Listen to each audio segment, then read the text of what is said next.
Welcome back to this new tutorial.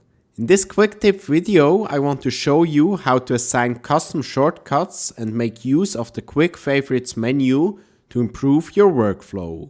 Let me show you. Alright, let's say I want to add a new shortcut to the Shade Smooth option since I use this quite often. To do so, I simply need to right click on it and then choose the Assign Shortcut option.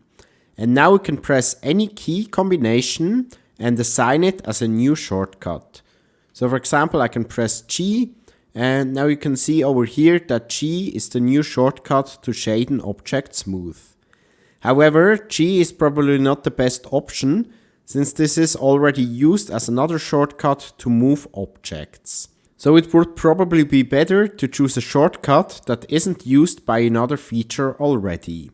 So if we take a look at the Blender documentation, you can see right here that the F keys from F5 to F8 are intentionally kept free for users to create their own shortcuts.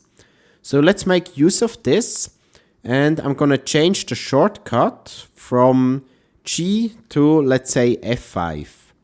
And then I also want to create a shortcut for Shade Flat, so again right click, Assign Shortcut, and this time I'm going to use F6.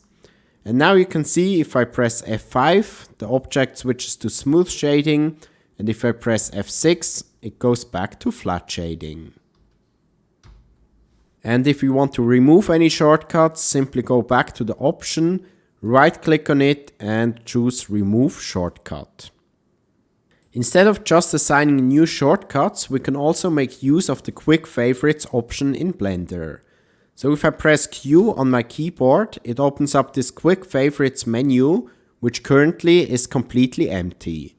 So let's say I often use the Clean Up Unused Data Blocks option.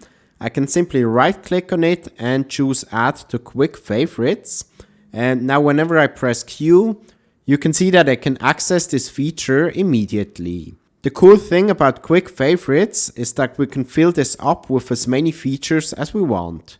So let's say I also use the Import Alembic option quite often. I can assign it to the Quick Favorites as well. And let's say we do this with the Wavefront import as well, add to the Quick Favorites. Now whenever I press Q, I can immediately access all those features that I use on a regular basis, which can really save me a lot of time.